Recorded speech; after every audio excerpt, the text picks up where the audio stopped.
오늘 나눌 말씀은 레위기 14장 1절에서 2절 말씀입니다.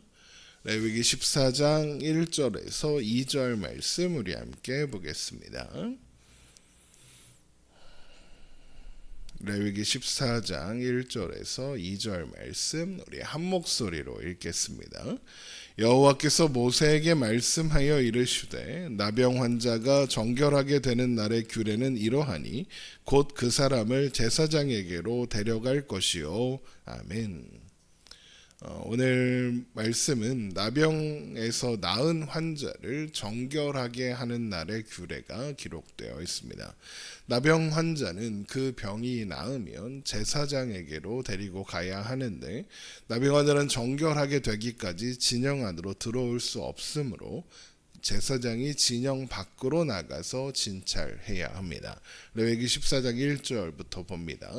여호와께서 모세에게 말씀하여 이르시되 나병 환자가 정결하게 되는 날의 규례는 이러하니 곧 그 사람을 제사장에게로 데려갈 것이요 제사장은 진영에서 나가 진찰할지니 그 환자에게 있던 나병 환부가 나았으면 나병 환부가 나은 것을 확인한 제사장은 정결함을 받을 자를 위해서 살아있는 정결한 새 2마리와 백향목과 홍색실과 우슬초를 가져오라 라고 명령해야 합니다. 레위기 14장 4절입니다. 제사장은 그 정결함을 받을 자를 위하여 명령하여 살아있는 정결한 새 2마리와 백향목과 홍색실과 우슬초를 가져오게 하고 나병 환자로 진영 밖에 격리되어 사는 사람이 이런 것들을 준비할 수 없었을 테니까 멀리서 지켜보던 그를 돌보아 주었던 가족이나 친구들이 준비해 주었거나 아니면 제사장들이 준비했을 겁니다.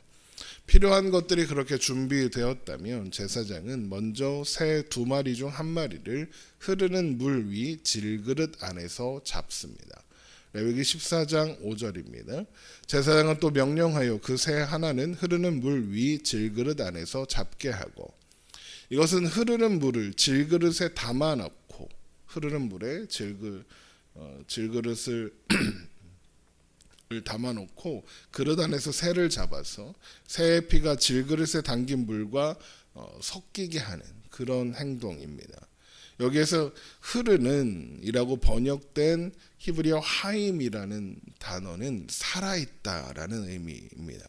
그러니까 물이 흐르는 모습이 물이 살아있는 것처럼 보이기 때문에 흐르다라는 의미로 사용되는 겁니다. 그렇다면 제사장은 살아있는 물 위에 새의 피를 떨어뜨려 섞이게 하는 거죠. 그리고 그 피는 생명을 상징합니다. 그래서 질그릇 안에 담기는 핏물은 생명 그 자체를 상징하게 되는 겁니다. 그 뒤에 남아있는 살아있는 새에 백향목, 홍색실, 우슬초를 묶은 뒤에 그것으로 질그릇 안에 담긴 핏물을 찍어 나병에서 정결함을 받을 자에게 7번 뿌려 정하다 선언한 후에 살아있는 새는 들에 놓아 날아가게 합니다. 레위기 14장 6절입니다. 다른 새는 산채로 가져다가 백향목과 홍색실과 우슬초와 함께 가져다가 흐르는 물 위에서 잡은 새의 피를 찍어 나병에서 정결함을 받을 자에게 7번 뿌려 정하다 하고 그 살아있는 새는 들에 놓을지며 여기에 나오는 백향목, 홍색실, 우슬초는 한 가지 공통점이 있는데 모두 붉은색을 띠고 있다는 겁니다. 이런 붉은색 물건에 피를 찍게 되면 붉은 피의 색깔이 더 도드라져 보일 겁니다. 이것은 생명의 근원인 피를 강조하기 위한 목적으로 보입니다. 또한 피를 나병 환자에게 뿌리는 것은 우슬초를 가지고 이제 뿌리겠죠. 뿌리는 이유는 나병이 죽음을 상징하기 때문이다라고 했습니다. 그렇다면 나병에서 벗어났다라는 것은 죽음에서 벗어났다라는 의미와 같겠죠. 그러니까 피를 나병에 걸렸다가 나은 사람에게 7번 뿌린다는 것은 피는 생명을 상징하고 숫자 7은 완전함을 성경에서 상징하는 숫자니까 그에게 다시 생명이 완전하게 돌아왔다. 그가 생명을 회복하게 되었다라는 것을 의미하게 되는 거죠. 그리고 나병의 부정, 곧 죽음은 새가 죽음으로써 대신하게 된 거고, 그래서 살아있는 새와 새를 죽은 새의 피에 담금 뒤에 날려보내는 겁니다.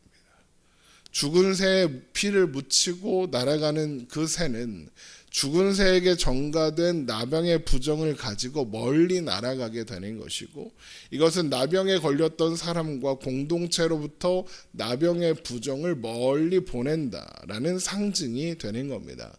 하지만 죽은 새가 나갈 수는 없으니까 살아있는 새 한 마리에 죽은 새의 피를 묻혀서 보내는 거죠. 자, 그렇게 새를 날려보내고 나면 나병 환자는 그의 옷을 빨고 모든 털을 밀고 또 물로 몸을 씻어야 하며, 이로써 그는 정결하다 인정되어서 진영 안으로 비로소 들어갈 수 있게 됩니다. 레위기 14장 8절입니다. 정결함을 받는 자는 그의 옷을 빨고 모든 털을 밀고 물로 몸을 씻을 것이라. 그리하면 정하리니 그 후에 진영에 들어올 것이나 자기 장막 밖에서 이레를 머물 것이요. 옷을 빨고 털을 밀고 물로 몸을 씻는 행위는 모두 부정을 완벽하게 씻어낸다라는 상징적인 의미입니다. 그런데 그렇게 정결하다 인정된 사람도 진영 안으로는 들어갈 수 있지만 바로 자기 장막 안으로는 들어갈 수 없고 장막 밖에서 7일을 머물러야 했습니다.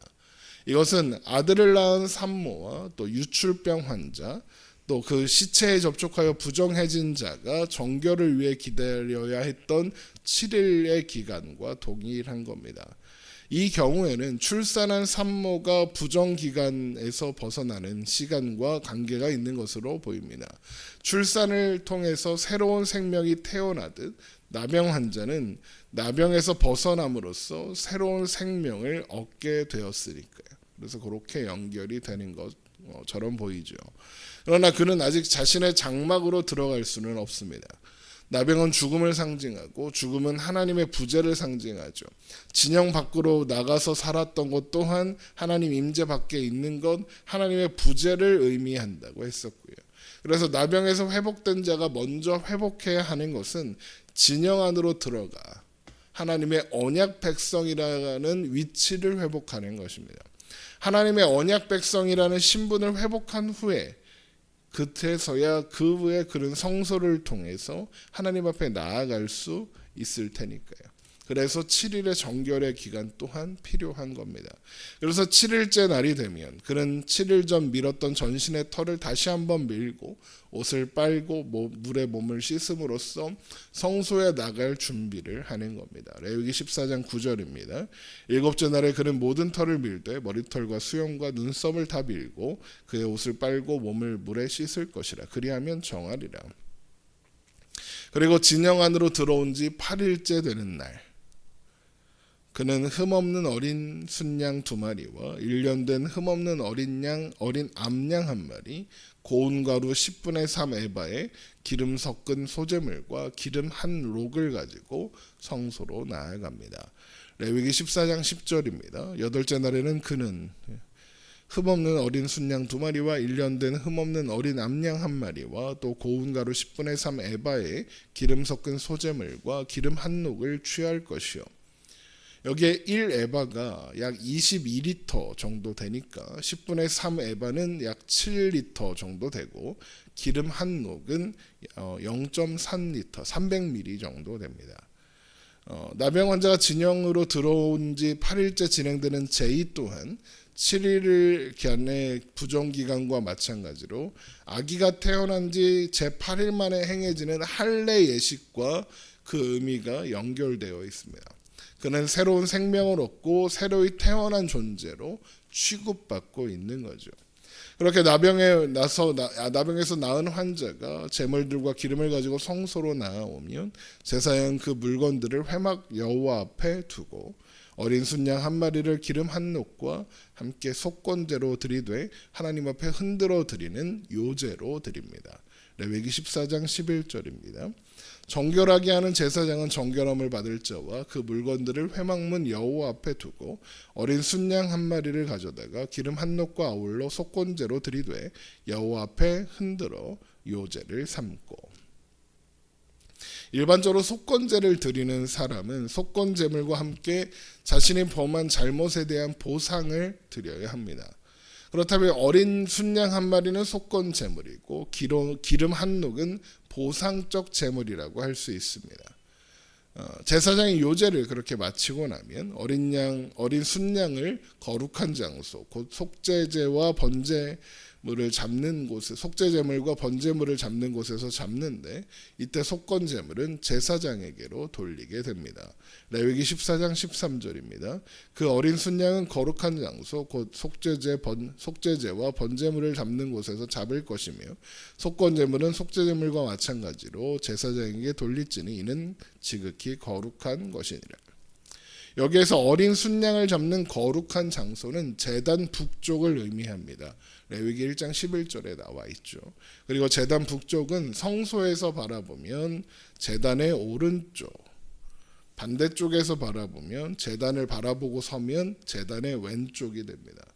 그리고 성경에서 오른쪽은 승리와 강인함, 권세를 상징하고 왼쪽은 패배와 약함을 상징하죠.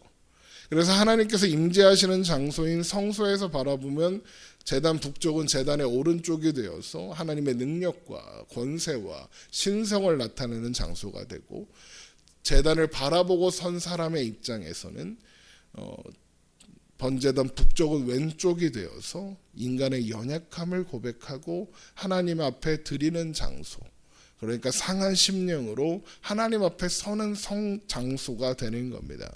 그러니까 제단 북쪽은 하나님의 은혜와 사람의 상한 심령이 만나는 장소인 겁니다.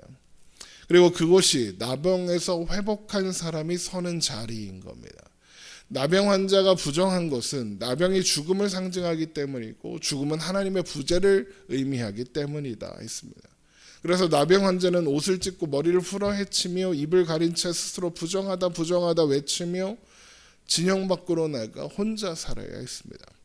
옷을 찢고 머리를 풀어 헤치고 입을 가리는 것은 사랑하는 가족의 죽음같이 감당할 수 없는 재앙이나 슬픔을 당했을 때 하는 행동이다 그랬죠. 그러니까 나병에 걸린 사람은 자신이 나병이 상징하는 죽음, 하나님 없음의 상태에 머무르게 되었음을 비통해하고 슬퍼하고 절망하라. 그렇게 함으로써 하나님 있음의 상태, 하나님의 임재를 갈망하고 사모하는 모습을 보이는 거죠. 그야말로 상한 심령의 모습이고, 하나님의 은혜와 자비가 아니면 기대할 수 있는 것이 아무것도 없는 약함의 상태가 된다라는 겁니다. 그리고 그 시간을 지나 회복되었을 때 하나님의 은혜와 자비 앞에 서게 되는 거죠. 그리고 하나님은 그런 사람을 있는 모습 그대로 받아주십니다. 지난번에도 말씀드렸지만 한번 생각해 보십시오. 피부병에서 나은 사람의 피부가 깨끗하겠습니까? 아무리 목욕을 하고 털을 밀고 막 그랬다 해도 온몸에 흉터가 가득할 겁니다. 그러나 하나님은 그에게 남아있을 흉터는 아무 상관하지 않으시고 그를 용납하고 받아주십니다. 그에게 아무리 큰 흉터가 남아있어도 다른 하나님의 백성들과 함께 살아갈 수 있으며 성막으로 나아가 하나님 앞에 나아갈 수 있는 겁니다. 그리고 이렇게 나병 환자가 회복하여 하나님의 은혜와 자비의 자리에 서는 이 모습은 예수님께서 십자가의 보혈로 우리를 덮어주신 결과로 하나님 앞에 서게 된 우리의 모습이기도 합니다. 나병 환자처럼 하나님 밖에 있었던 우리를 예수님께서 이끌어 하나님 안에 있게 하셨습니다. 진영 밖에 있던 나병 환자가 돌아와 하나님 앞에 번제단 앞에 서는 것처럼 말입니다.